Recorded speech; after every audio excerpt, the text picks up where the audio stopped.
Music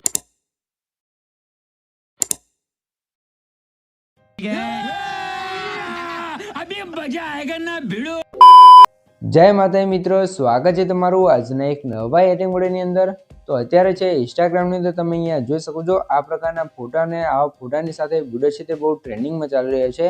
તો તમારે પણ તમારા ફોટાની અંદર આવો દ્વારકાધીશ વાળો ફોટો બનાવો તો તમારે શું કામ છે એકદમ સિમ્પલ રીતે હું તમને આવો ફોટો છે તે બનાવતા શીખવાનું છું, એ પણ એક જ ક્લિકની અંદર। અને તમે જો હજુથી વિડિયોને લાઈક ના કરી તો લાઈક કરી દો અને સબસ્ક્રાઇબ ના કરી તો સબસ્ક્રાઇબ કરી દો, કેમ કે મિત્રો આપણે ચેનલ તમને દરરોજ છે તે આવા નવા એડિટિંગના વિડિયો જોવા મળે છે। તો ચેનલ સબસ્ક્રાઇબ કરી દેજો અને બેલ આઇકન ઓલ પર સેટ કરી દેજો।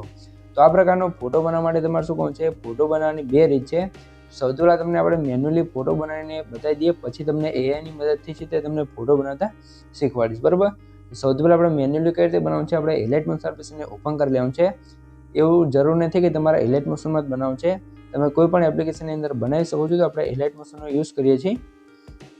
તો અહીંયા તમારે શું કરવાનું છે, તમારે મીડિયામાં જઈને અહીંથી આપણે એક લઈ લઈશું ઇમેજ, બરાબર। તો અહીંયા તમારે તમે જોશો દ્વારકાધીશના એટલે કે કૃષ્ણ ભગવાનના ફોટાની જરૂર પડશે આ રીતનું, બરાબર। તો ફોટાને તમારે એડ કરવાનો છે।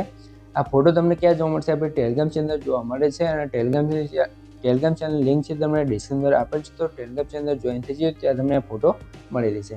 પછી અહીંયા થ્રી ડોટમાં ત્યાં ફૂલ સ્ક્રીન કરી લઈશું, તો કંઈક કારણે આપણો ફોટો ફૂલ સ્ક્રીન થશે। પછી તમારે પ્લસ સાઇન પર ક્લિક કરી મીડિયા જોઈશું ને અહીંથી તમારે જોઈશું એક આપણે ફોટો લઈ લેવાનું છે, આ રીતે બેકગ્રાઉન્ડ રિમૂવ કરો, બરાબર। તો બેકગ્રાઉન્ડ તમારે શેમાં કરવાનું છે, તમે ક્રોમમાં પણ કરી શકો છો અથવા કોઈ પણ એપ્લિકેશનની મદદથી તમે આનું બેકગ્રાઉન્ડ રિમૂવ કરી શકો છો। આપણે ફોટોરૂમ એપ્લિકેશનનો યુઝ કરીએ છીએ, તમે પ્લે સ્ટોરથી ડાઉનલોડ કરી અને આનું બેકગ્રાઉન્ડ રિમૂવ કરી શકો છો। પછી તમારે તે સરખી રીતે એડજસ્ટ કરી લેવાનું છે એટલે તમારો ફોટો સિમ્પલ રીતે બની જશે। પણ આ ફોટો તમારો એકદમ રિયલિસ્ટિક નથી લાગતો, તો રિયલિસ્ટિક બનાવવા માટે તમારે શું કરવું છે, આપણે આની અંદર એઆઈનો યુઝ કરશું, બરાબર। તો એઆઈથી ફોટો બનાવવા માટે શું કરશું, સૌથી પહેલાં તમારા ફોનની અંદર તમારે શું કરવાનું છે, ગૂગલ એપ્લિકેશનને તમારે ઓપન કરી લેવાનું છે, બરાબર। તો આપણે જઈશું ગૂગલ એપ્લિકેશનની અંદર અને એ તમારે સર્ચ કરવાનું છે ગૂગલ જેમિનાઈ। ગૂગલ જેમિનાઈની અંદર આવી જશું એટલે તમે જોઈ શકો છો કંઈક આરતી તમારે આવી જશે। ગૂગલ જેમિનાઈની અંદર આવશો પછી પ્લસ સાઇન પર ક્લિક કરીને તમારે ફાઇલની અંદર આવી જવાનું છે। અને અત્યારે મેં તમને ફોટો બતાવ્યો તો એ જ ફોટો તમારે એડ કરવાનો છે, બરાબર। જે આપણે દ્વારકાધીશનો ફોટો આપ્યો છે ટેલિગ્રામની અંદર, એ ફોટાને તમારે ટેલિગ્રામની અંદરથી ડાઉનલોડ કરી લેવાનું છે અને પછી તમારે એડ કરવાનું છે, બરાબર। તો અહીંયાથી આપણે ફોટાને લઈ લઈએ સૌથી પહેલાં, અહીંયા તમે જોઈ શકો છો આ રીતે એક ફોટો એડ કરવાનો છે। પછી ફરીથી તમારે જેનો પણ ફોટામાં બનાવવાનો હોય, તમારા ફોટામાં બનાવો તો કોઈના પણ ફોટો અંદર એડ કરવાનો હોય એનો તમારો ફોટો લઈ લેવાનો છે, બરાબર। તો અહીંયાથી આપણે મારો એક ફોટો છે ને આપણે અહીંયા લઈ લઈએ। તો અહીંયા તમે જોશો મારો એક ફોટો છે એ પણ એડ કરી દો છે। તો આ રીતે બંને ફોટા એડ કરી દેવાનું છે। પછી તમારે શું કરવાનું છે, અહીંયા તમારે લખી લેવાનું છે इस फोटो में मेरा फोटो ऐड कर दो, ठीक है। આ રીતે તમારે લખી દેવાનું છે।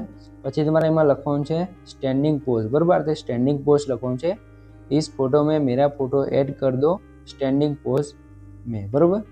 તો આ રીતે તમારે લખી દેવાનું છે। ઓર બીજું તમારે લખી દેવાનું છે એકદમ રિયલિસ્ટિક લખો તો તમે લખી શકો છો, ના લખો તો પણ ચાલશે, બરાબર। તો આટલું તમારે લખી લેવાનું છે। અહીંયા તમે જોશો આનો સ્ક્રીનશોટ પણ તમે લઈ શકો છો। પછી તમારે સેન્ડ કરી દેવાનું છે એટલે થોડુંક અહીંયા લોડિંગ લેશે ને આપણો ફોટો બનાવવાનો અહીંયા ચાલુ થઈ જશે। ત્યાં સુધી તમે વિડીયોને લાઇક ના કરી તો લાઇક કરી દો અને સબસ્ક્રાઇબ ના કરી તો સબસ્ક્રાઇબ કરી દો, કેમ કે મિત્રો હું તમારા માટે આટલી મહેનત કરીને વિડીયો બનાવું છું, તમે મારા માટે એક લાઇકને સબસ્ક્રાઇબ કરી શકો છો। તો પ્લીઝ મિત્રો એક લાઇકને સબસ્ક્રાઇબ જરૂરથી કરી દેજો। ભાઈને બોલા કરને કા તો કરને કા। અને જો તમે મને ઇન્સ્ટાગ્રામની અંદર ફોલો ના કરો તો ઇન્સ્ટાગ્રામની અંદર પણ ફોલો કરી લેજો, કેમ કે આપણે એડિટિંગની જે પણ રીલ્સ બનાવી છે સૌથી પહેલાં આપણે ઇન્સ્ટાગ્રામની અંદર મૂકીએ છીએ। તો જાઓ ફટાફટ મને ઇન્સ્ટાગ્રામમાં જઈને ફોલો કરી લો, ડિસ્ક્રિપ્શન અને કોમેન્ટ બોક્સની અંદર લિંક આપેલી છે, બરાબર। હવે તમે જો આ રીતે થોડુંક લોડિંગ લેશે તો આપણે થોડીક રાહ જોઈ લેવાનું છે। તો ચાલો ફટાફટ આપણે થોડીક રાહ જોઈ લઈએ, પછી તમારો ફોટો અહીંયા કમ્પ્લીટ બની જશે, બરાબર। તો આપણે થોડીક રાહ જોઈ લઈએ। અહીંયા તમે જોઈ શકો છો આપણો ફોટો બનીને અહીંયા આવી ગયો છે એકદમ મસ્ત રીતે રિયલિસ્ટિક। અહીંયા તમે જોઈ શકો છો મેન્યુઅલી એડ કરો તો એમાં તમને ખબર પડી જાય હતું કે આપણે એડિટ કરેલો છે, પણ આ ફોટો તમે જોશો એટલે કોઈ કહી નહીં શકે કે આ ફોટો તમે એડિટ કરીને મૂકેલો છે, બરાબર। એકદમ રિયલિસ્ટિક રીતે બની જશે, બરાબર, સિનેમેટિક। તમે ત્યાં જઈને ફોટો પાડ્યો કેમેરામાં એ જ રીતનો આપણો ફોટો અહીંયા કમ્પ્લીટ બની જશે। તો તમારા ફોટાની અંદર પણ તમે આવો ફોટો છે તે બનાવી શકો છો ને પછી ફોટામાંથી વિડીયો બનાવી અને ફોટા તમે ઇન્સ્ટાગ્રામમાં મૂકી ઘણી બધી લાઇક અને વ્યૂઝ લાવી શકો છો, કેમ કે અત્યારે ઇન્સ્ટાગ્રામમાં આનો ટ્રેન્ડ ચાલે છે, બરાબર। તો આ રીતે તમે ફોટો બનાવી શકો છો। અને જો મિત્રો તમને વિડીયો ગમે તો વિડીયોને લાઇક કરી દો અને સબસ્ક્રાઇબ ના કરી તો સબસ્ક્રાઇબ પણ કરી દો। તો હવે મળીએ એક બીજા એડિટિંગ સાથે, ત્યાં સુધી જય માતાજી।